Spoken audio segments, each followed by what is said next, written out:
BKL Rahul, मेरा मतलब है भाई KL राहुल की फॉर्म को लेके वेंकटेश प्रसाद ने तो सोच लिया है कि गोली नहीं मारेंगे, कह के लेंगे उसकी। और राहुल को डिफेंड करने के लिए वीडियो बना रहे हैं आकाश चोपड़ा, जिसे देख के सारे क्रिकेट फैंस बोल रहे हैं अबे साले। तो भाई जिससे नहीं पता कि राहुल को लेके वेंकी भाई और आकाश चोपड़ा के बीच में ये कुत्ते बिल्ली वाली लड़ाई शुरू कहां से हुई है, सारा चिट्ठा लेके आ गया हूं मैं आपके सामने। आओ देखे कौन है सही और कौन है गलत। तो भाई वेंकटेश प्रसाद 90s के लेजेंडरी बॉलर अब हो गए हैं क्रिटिक, और बहुत ही अच्छी और तगड़ी बातें जो है वो ट्विटर पे बोल रहे हैं on going form of KL Rahul के बारे में। तो भाई उन्होंने जो ये माजरा है वो शुरू किया ट्विटर के थ्रू, जब पहला टेस्ट मैच हुआ बॉर्डर गवास्कर ट्रॉफी का, और मतलब जब वो खत्म हुआ 2.5 दिन के अंदर जो मैच है इंडिया जीत गई थी, लेकिन वहां पे इंडिया एक ही बारी खेली और उसमें KL राहुल जो ओपन करने आए थे उन्होंने मारे मात्र 20 रन। तो भाई अच्छा तो नहीं खेल रहे हैं KL राहुल, सबको पता है। तो उन्होंने एक ट्वीट डाली, मतलब एक सेट ऑफ ट्वीट्स डाली, क्योंकि 50 ही कैरेक्टर्स डाल सकते हैं, तो उन्होंने एक सेट ऑफ ट्वीट्स डाली जिसके अंदर उन्होंने बोला कि I have a lot of regard for KL Rahul's talent and ability, but sadly his performance have been well below par. तो मतलब कि KL राहुल की परफॉर्मेंस बिल्कुल ठीक नहीं लग रही है। और उन्होंने 4-5 ट्वीट्स में बताया कि भाई ये जो सारा माजरा है और ये जो राहुल को है ना, ये सिर्फ फेवरेटिज्म के चलते जो है ये BCCI बार बार एक कंसिस्टेंटली इनकंसिस्टेंट खेल रहा है जो प्लेयर,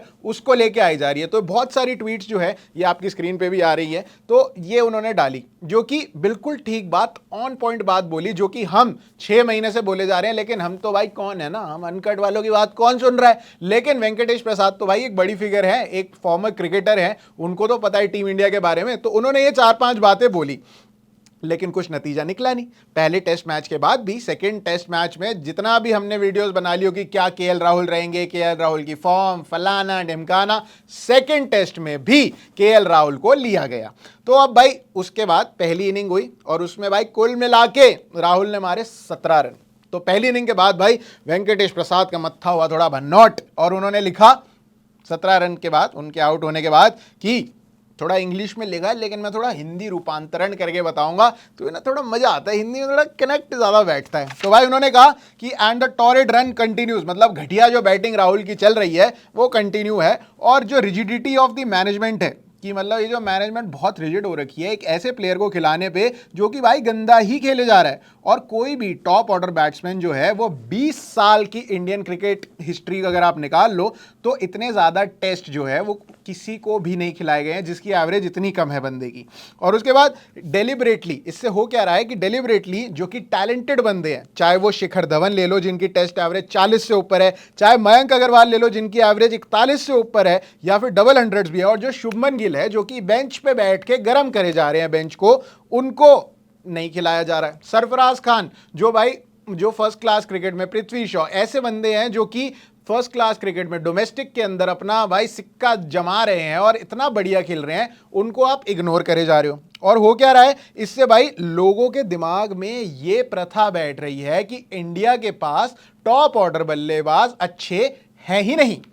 बिल्कुल ठीक बात बोली है। अगर आप एक ही बंदा जो कि ठीक नहीं खेल रहा है इतने समय से, अगर आप उसको खिलाते रहोगे तो यही बात बनी ना कि आप कि हमारे इंडिया के पास तो बंदे ही नहीं है, हम खिलाएं किसको, अब मोदी जी नहीं तो कौन, तो ऐसे KL राहुल नहीं तो कौन। तो ऐसी बात नहीं है, मोदी जी बहुत बढ़िया काम कर रहे हैं लेकिन KL राहुल बहुत बढ़िया काम नहीं कर रहे हैं। तो इस वजह से उन्होंने लिखा, और साथ ही ये लिखा कि SS दास और S रमेश जो कि अनदर 90s के प्लेयर्स थे और उनकी एवरेज भी 35 से ऊपर की थी, बट स्टिल दोनों ने 23 टेस्ट मैच से ज़्यादा नहीं खेले। BCCI ने उनको बाहर का रास्ता दिखा दिया क्योंकि उनकी फॉर्म जो थी वो इनकंसिस्टेंट थी, वो इनकंसिस्टेंट थे अपने रन्स बनाने में, तो BCCI ने उनको बाहर का रास्ता दिखा दिया जो कि KL राहुल को नहीं दिखाया जा रहा है। और उसके बाद उन्होंने लिखा कि एज पर मी, उनके हिसाब से जो करंटली टॉप 10 बेस्ट ओपनर्स हैं इंडिया के अंदर, उसके अंदर वो KL राहुल को नहीं देखते। और जो कुलदीप यादव जैसे बंदे हैं जो कि मैन ऑफ द मैच बन रहे हैं, मतलब अच्छी परफॉर्मेंस करके रन भी बना रहे हैं, विकेटें भी ले रहे हैं, उस बंदे को आप बाहर बिठा देते हो और क्या उसका आंसर देते हो। अगर उन आप पे सवाल पूछा जाता है कि भाई ये तो हॉर्सेस फॉर कोर्सेज हैं, कि मतलब घोड़े हैं अलग अलग रेस के लिए, तो भाई उन्होंने तो कहा है मेरे हिसाब से तो KL राहुल घोड़ा है ही नहीं, वो एग्जिस्ट ही नहीं करता। ठीक है भाई, मतलब क्रिटिक है और क्रिटिक तो अपना ओपिनियन दे सकता है, लेकिन ये उन्होंने बोला था जब राहुल ने पहली इनिंग खेली थी, 17 रन मारे थे जिसमें उन्होंने, तो उस पे उन्होंने ये गुस्सा अपना निकाला था। तो इस पे आकाश चोपड़ा जी आ गए हैं, अपने आकाश भाई, चतुर चालाक चंचल चहल, वो वाले आकाश चोपड़ा आके क्या लिख रहे हैं ट्वीट में, ट्विटर बैटल में एंगेज हो रहे हैं उनके साथ। उन्होंने तो, वेंकी भाई ने तो आकाश भाई को नहीं बुलाया, आकाश चोपड़ा खुद से आए कि वेंकी भाई टेस्ट मैच अभी चल रहा है, तो अभी एटलीस्ट वेट करो कि दोनों इनिंग्स जो है वो खत्म हो जाए और हम जो है सारे सेम टीम में, मतलब इंडिया की टीम में है। तो भाई आप ना अपने जो थॉट्स हैं इनको थोड़ा होल्ड करके रखो, टाइमिंग के हिसाब से मारो, अभी दूसरी इनिंग होने तो दो। अभी दूसरी इनिंग, पहली इनिंग के बाद आप क्या लिख रहे हो, बंदे ने 2 इनिंग खेली है, एक में 20 मारे, एक में 17 मार रहे हैं, आप ये सब क्या ट्वीट डाले जा रहे हो। तो उन्होंने, आकाश भाई ने ऐसे बोला, तो वेंकी भाई ने कहा भाई इसका जवाब तो देना पड़ेगा, तो अब मैं इतना सब बोल रहा हूँ तो भाई इस बंदे को तो जवाब देना पड़ेगा। तो उन्होंने जवाब दिया और मैं आपको बताता हूँ क्या जवाब दिया कि भाई उन्होंने कहा ऑनेस्टली इट डजंट मैटर आकाश कि मैंने पहली इनिंग के बाद किया चाहे दूसरी इनिंग के बाद किया, मैच के दौरान किया, मैच के बाद किया, कोई मतलब नहीं है, इट डजंट मैटर। उनके हिसाब से ये वेरी फेयर क्रिटिसिज्म था कि मतलब अगर वो किसी चीज़ को क्रिटिसाइज कर रहे हैं या फिर मतलब किसी को, किसी प्लेयर के बारे में कह रहे हैं तो बहुत सोच समझ के कह रहे हैं। और चाहे राहुल दूसरी इनिंग में हाफ सेंचुरी क्यों ना बना दे, उसके मायने नहीं रखते, क्योंकि इंडिया के पास टारगेट था मात्र 115 रन का और 3 दिन बचे हुए थे आगे। तो 3 दिन के अंदर ओपनर आके अगर हाफ सेंचुरी भी मार जाता है तो उसका कोई मतलब नहीं रह गया उनका अच्छा खेलने का। तो यहां पे उन्होंने कहा कि अगर सेकंड इनिंग में वो हाफ सेंचुरी मार दे तो भी कोई मतलब नहीं था। और साथ ही साथ उन्होंने भाई एक उंगली कर दी कि भाई आकाश चोपड़ा, आपकी ना वीडियोस बहुत पसंद है मेरे को, यूट्यूब वाली, वो मेरे को बहुत मजा आता है देख के, तो आप वो बनाओ। तो इस पर रिप्लाई कर दिया, to each his own I guess, मतलब सबकी अपनी अपनी सोच है। तो भाई आकाश चोपड़ा ने यहाँ पे तो माजरा खत्म कर दिया कि ठीक है आपकी अपनी सोच है, मेरी अपनी सोच है, और I am glad you like my YouTube videos. तो ठीक है, खत्म होनी चाहिए, मतलब खत्म हो गई ना यहाँ पे बात। आकाश चोपड़ा ने कह दिया भाई आपने मेरी यूट्यूब वीडियोस है, आप मेरी पसंद करते हो, उसके लिए थैंक यू। और अभी तो एक फुल शो आने वाला है वाईकॉम पे जो WPL से रिलेटेड है और बाकी सारी चीज़ों से रिलेटेड है। अपना प्लग इन करके उन्होंने चुपचाप उनको रास्ता दे दिया कि भाई ठीक है मेरी तरफ से सब खत्म है। वेंकी भाई ने भी कहा ठीक है सब खत्म है तो सब खत्म है। उसके बाद वेंकटेश प्रसाद अपनी जो है, जो ट्वीट्स का जो माजरा है उसको कंटिन्यू रखें। तो उन्होंने 19 फरवरी को ये चीज़ डाली कि भाई a few people think that I have something personal against KL Rahul. उन्होंने ये कहा कि कुछ लोगों को लगता है कि मेरे को कोई पर्सनल खुन्नस है राहुल से, लेकिन ऐसा कुछ नहीं है, बल्कि बिल्कुल ऑपोजिट है। मैं तो चाहता हूं कि ये बंदा खेले और तमीज से खेले, और अगर इस तरीके की फॉर्म में BCCI उनको बार बार मौका देती रहेगी तो वो बेचारे इतने प्रेशर में उतरेंगे मैदान में कि भाई मेरे को तो अच्छा ही खेलना है, और इससे उनका कॉन्फिडेंस वापस नहीं आएगा। अगर अपनी जगह जो है वो अर्न करनी है प्लेइंग 11 के अंदर, तो उनके लिए एक ही मौका बचे, क्योंकि डोमेस्टिक सीजन, रणजी, विजय हजारे, सब चीज खत्म हो चुकी है। तो अब राहुल जाए काउंटी क्रिकेट खेलने इंग्लैंड में, जैसे कि पुजारा गए थे, क्योंकि पुजारा को ड्रॉप कर दिया गया था। पुजारा गए, काउंटी खेली, 3 मैच में 200 रन मारे और उनकी जगह दोबारा से बनी अपनी इंडियन टेस्ट क्रिकेट टीम में। तो ये वेंकटेश प्रसाद ने कहा कि अगर राहुल को टेस्ट मैच के अंदर अगर अपनी जगह बनानी है तो वो जाएं और इंग्लैंड में काउंटी खेले, और यही एक सबसे बढ़िया तरीका है कि ताकि उनका कॉन्फिडेंस वापस आ सके। नहीं तो भाई इंडिया के लिए अगर आप ऐसे तरीके से टेस्ट खेलते रहोगे तो बदनामी ही मिलेगी और आपका कॉन्फिडेंस और लो होता चले जाएगा और कुछ नहीं निकलेगा। और लेकिन उन्होंने एंड में जाते जाते खेल कर दिया, क्योंकि काउंटी जो होगी वो क्लैश करेगी IPL की डेट से। तो उन्होंने कहा कि but will it be possible to skip the IPL, क्या राहुल IPL को स्किप करेंगे काउंटी खेलने के लिए? बिल्कुल नहीं करेंगे भाई। 17 करोड़ देके बंदे को अगर आप रिटेन कर रहे हो तो वो क्या घंटे का मिस करेगा ये काउंटी खेलने के लिए IPL? बिल्कुल नहीं करेंगे। और IPL में तो राहुल का रिकॉर्ड वैसे ही बहुत बढ़िया है, बहुत बढ़िया खेलते हैं राहुल IPL के अंदर। तो भाई ये हुआ 19 फरवरी को, और 20 फरवरी को 3rd और 4th टेस्ट के लिए टीम अनाउंस हुई, जो कि पहले 2 टेस्ट के लिए हुई थी, और उसके बाद 20 फरवरी को अगले 2 टेस्ट के लिए टीम अनाउंस हो गई। उसके अंदर राहुल का नाम था, स्क्वाड के अंदर नाम था, बस उनके नाम के आगे से वाइस कैप्टन हट गया था। खैर वो इररिलेवेंट है इस चीज को लेके, उसके बारे में भी हम बाद में बात करेंगे। लेकिन वहां पे वेंकटेश प्रसाद ने कहा कि भाई there is a view that KL Rahul has an outstanding overseas record, मतलब इंडिया के बाहर राहुल बहुत बढ़िया खेलते हैं, लेकिन अगर आप उनके स्टैट्स उठा के देखो तो ठीक ठाक है, बिल्कुल वो अलग चीज़ बोलते हैं, मतलब वैसा नहीं बोलते कि राहुल ओवरसीज बढ़िया खेलते ही खेलते हैं। अगर आप देखो तो उनकी जो एवरेज है वो 30 की ही है 56 इनिंग्स के अंदर, और उन्होंने 6 ओवरसीज सेंचुरीज तो मारी हैं, 6 बारी सेंचुरी मारी है बाहर के देशों में, लेकिन उसके बाद लाइन से 0, 1, 2 single digit double digit score पे वो आउट हुए हैं, जिसकी वजह से उनकी एवरेज है वो 30 की बनी है। और वहीं अगर आप, और उन्होंने साथ में स्टैट्स भी दिए हैं जो आपकी स्क्रीन पे आ रहे हैं। और उसके बाद अगर ये ओवरसीज परफॉर्मेंस ही अगर एक क्राइटेरिया है तो भाई रहाणे की भी कोई बुरी नहीं थी। अगर आप रहाणे की देखो तो वो भी इनकंसिस्टेंट परफॉर्मेंस की वजह से ड्रॉप हुए थे, लेकिन अगर उनकी ओवरसीज की अगर आप एवरेज देखो तो 40 की है 50 टेस्ट मैचेस के अंदर। तो अगर यही क्राइटेरिया है राहुल को रखने का तो रहाणे की भी ऐसी कोई खराब तो थी नहीं। तो खैर रहाणे तो स्क्वाड का पार्ट ही नहीं है और रहाणे उनकी स्कीम ऑफ थिंग्स में भी नहीं है बीसीसीआई के, तो ऐसा कुछ बहुत रेलेवेंस नहीं है। बट स्टिल उन्होंने अपना पॉइंट इस तरीके से प्रूव किया अपनी ट्वीट के अंदर, और साथ में ये भी लिखा कि केएल राहुल को जो है वो रिमेनिंग 2 टेस्ट मैचेस के लिए रिटेन किया है, और अगर वो प्लेइंग 11 में भी आ जाते हैं तो इंदौर जो है वो इनके लिए बेस्ट चांस है फॉर्म में वापस आने के लिए, क्योंकि इंदौर की पिच जो है वो थोड़ी फ्लैटर साइड पे है, तो वो बैट्समैन के लिए थोड़ी फ्रेंडली है कि भाई हाँ आ जाओ खेलो रन बनाओ। अगर वहां पे भी नहीं खेल पाए तो भाई मतलब मेरे को तो उम्मीद नहीं है यार केएल राहुल से कि वहां पे भी अच्छा खेलेगा। लेकिन अगर ऐसा नहीं होता, अगर राहुल अच्छा नहीं खेलते तो उनको काउंटी क्रिकेट खेलना पड़ेगा और परफॉर्म करना पड़ेगा वहां पे, ताकि वो कम बैक कर सके इंडिया की टीम में टेस्ट के लिए।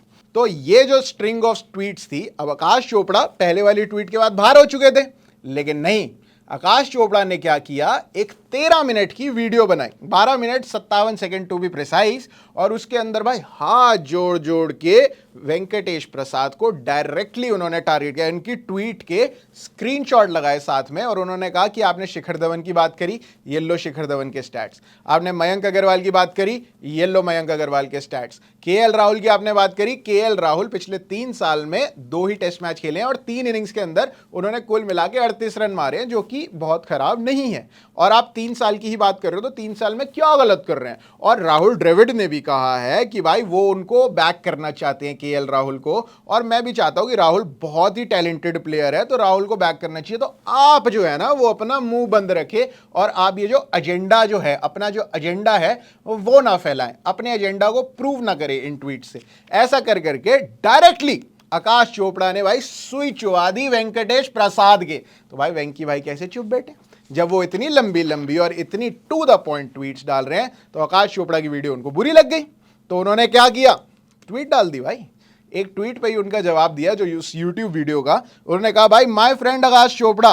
उन्होंने एक वाइल्ड वीडियो, मतलब एक ऐसी वीडियो बनाई यूट्यूब पे, और वो मेरे को कह रहे हैं एजेंडा पेडलर, और कन्वीनियंटली और क्लेवरली मेरे को एक एजेंडा के अराउंड रिवॉल्व कराना चाह रहे हैं। और जो मयंक अग्रवाल है, उन्होंने बोला कि मयंक अग्रवाल की एवरेज जो है वो ठीक ठाक ही है और कुछ ज़्यादा बढ़िया नहीं है। उन्होंने ये तो मिस आउट ही कर दिया अपने वीडियो में कि होम के अंदर मयंक अग्रवाल की एवरेज 70 है, 70 से भी ऊपर।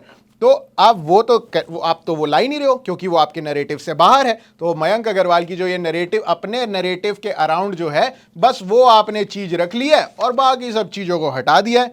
और उन्होंने ये भी क्लियर किया कि भाई उनको किसी प्लेयर से कोई एजेंडा नहीं है। डिफरेंस ऑफ ओपिनियन हो सकता है, मतलब अगर आप इस डिफरेंस ऑफ ओपिनियन को एक एजेंडा बता दोगे और हंस दोगे उस पे और अपना पक्ष रख दोगे, तो और ट्विटर पे मत लाया कीजिए ऐसे अपने एजेंडास को, ये बोल के फन क्रिएट कर दोगे, तो भाई ये बहुत बढ़िया चीज़ नहीं है। और ये ऐसा कोई ग्रेट आपने काम नहीं किया ये करके, मतलब अगर आप इससे अपने व्यूज़ बटोर रहे हो तो ये कोई बढ़िया चीज़ नहीं है। और उन्होंने ये भी कहा कि भाई मेरे को राहुल के अगेंस्ट को कुछ नहीं है, अपने आप को दोबारा से क्लैरिफाई किया, मतलब ये कह रहे हैं मैं सिर्फ अपनी आवाज़ उठा रहा हूं जो कि अनफेयर सिलेक्शन हो रही है क्रिकेट के अंदर।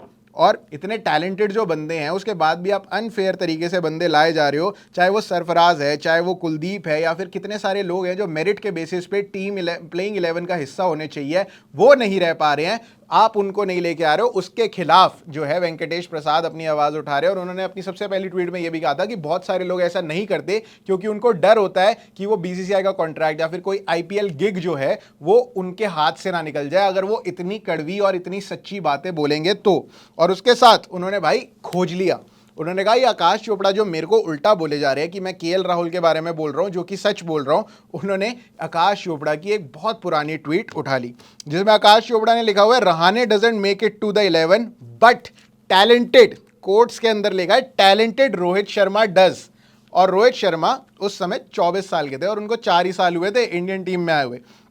दोनों ने लिखा भाई this is what Akash aired when Rohit was 24, और मतलब जब वो 24 साल के थे, और उसके बाद ये कह रही है कि भाई वो सार्केज्म यूज कर सकता है 24 साल के रोहित शर्मा के लिए, लेकिन मैं अगर एक अंडर परफॉर्मिंग 31 साल के केएल राहुल को अगर एक पॉइंट आउट कर रहा हूं तो उसमें गलती है। और जो कि अपने इंटरनेशनल करियर में ऐसे डुबो रहे हैं और उनके पास कॉन्फिडेंस नहीं है, उनके पास फॉर्म नहीं है, उसके बारे में बोल रहा हूं तो आपको तकलीफ हो रही है।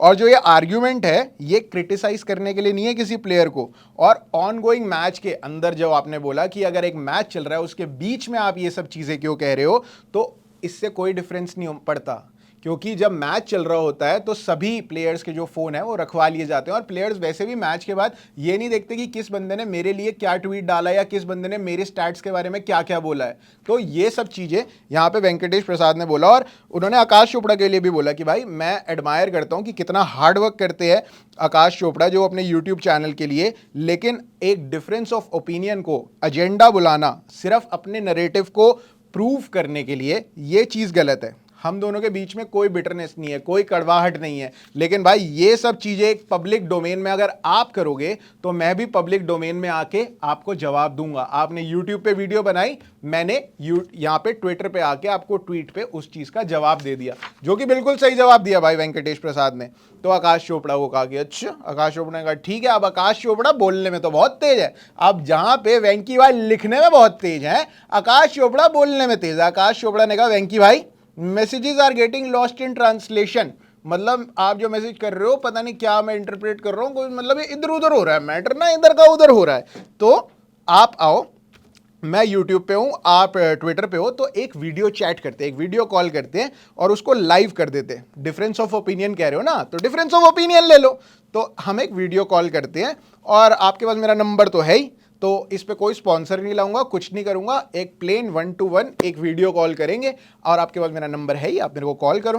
वेंकी भाई ने कहा अच्छा हमें सिखा रहा है। तो वेंकी भाई ने इसका रिप्लाई किया नो आकाश, नहीं, nothing is lost in translation. आपको लग रहा है कि कुछ इधर की उधर हो रही है बातें, तो कुछ नहीं हो रही। आपकी जो 12 मिनट की वीडियो थी जिसमें आपने मेरे को एजेंडा पेडलर कहा था, क्योंकि वो आपके नैरेटिव को सूट नहीं कर रहा था, वो गलत था। जो मैं बातें कर रहा हूं वो बिल्कुल क्रिस्टल क्लियर है, और मेरे जो पॉइंट्स हैं वो बहुत क्लियरली मैंने बता रखे हैं इस ट्विटर थ्रेड में, और मेरे को आपसे कोई बात नहीं करनी है। आप इस टॉपिक पे मेरे को आपसे कोई डिस्कशन करनी ही नहीं है। वेंकटेश प्रसाद ने सीधा आकाश चोपड़ा को बोल दिया है। तो भाई कुल मिला के ये जो थी ये बैटल अभी तक जो है वो आकाश चोपड़ा और वेंकी भाई के बीच में चल रही है। अगर आकाश चोपड़ा इस पर कोई और वीडियो बना दें या ट्विटर पर इसका कोई और रिप्लाई कर दे तो मैं वो आपके लिए ज़रूर लेके आऊँगा अगले 1-2-3 दिन तक। जो भी ये लड़ाई चलती रहेगी आप उससे बिल्कुल अपडेटेड रहेंगे। और अनकट का पार्ट होने के और स्पोर्ट्स टीम का एक पार्ट होने से भाई मेरा ओपिनियन तो ये है कि भाई केएल राहुल पिछले 3 साल से परफॉर्म नहीं कर रहा है। आप जैसे मर्जी देख लो, आईपीएल के अलावा वो बंदा कहीं भी परफॉर्म नहीं कर रहा है। चाहे वो पिछला ओडीआई ले लो, जब उनको इंजरी हुई उसके बाद से वो जिम्बाब्वे के खिलाफ आए, आप ओडीआईज ले लो, आप टी20s ले लो, आप टेस्ट ले लो, किसी भी फॉर्मेट के अंदर वो बंदा नहीं परफॉर्म कर रहा। और मैं बिल्कुल वेंकटेश प्रसाद की सारी बातों से एग्री करता हूं। जो भी उन्होंने पॉइंट्स दिए हैं, जो भी बंदों के नाम वो लेके आए हैं, जो भी स्टैट्स वो लेके आए हैं, वो बिल्कुल ठीक है और टू द पॉइंट है। तो भाई राहुल को नहीं होना चाहिए मेरे हिसाब से अगले तीसरे और चौथे मैच के प्लेइंग 11 के अंदर, क्योंकि भाई वो दोनों मैच भी हमारे लिए जीतने बहुत जरूरी है वर्ल्ड टेस्ट चैंपियनशिप का फाइनल खेलने के लिए और सीरीज जीतने के लिए ऑब्वियसली। तो भाई आपको क्या लगता है, वेंकटेश प्रसाद, आकाश चोपड़ा, कौन ज्यादा सही है केएल राहुल के बारे में? और केएल राहुल की फॉर्म कहीं से भी इंप्रूव होते हुए दिख रही है आपको? ये सब चीजें जो है वो कमेंट्स में बताएं। और आपको क्या लगता है, आकाश चोपड़ा रिप्लाई करेंगे क्या इस बात का? और ये जो माजरा है केएल राहुल के ऊपर, ये जो बहसबाजी है, हरभजन सिंह भी अब इसमें इन्वॉल्व हो गए हैं, तो ये कहां तक जाएगा, कितना एस्केलेट होके रुकेगा, ये सब कमेंट्स में बताओ यार। और मेरे को और एबीपी अनकट को फॉलो करो यार। मेरा इंस्टाग्राम हैंडल है प्रशांत कपूर 95, अनकट का ABP uncut, YouTube, Facebook, Instagram, हर जगह जाके इसको फॉलो करो, सब्सक्राइब करो, मजा आ जाएगा। और सारे बढ़िया कंटेंट के लिए देखते रहो अनकट।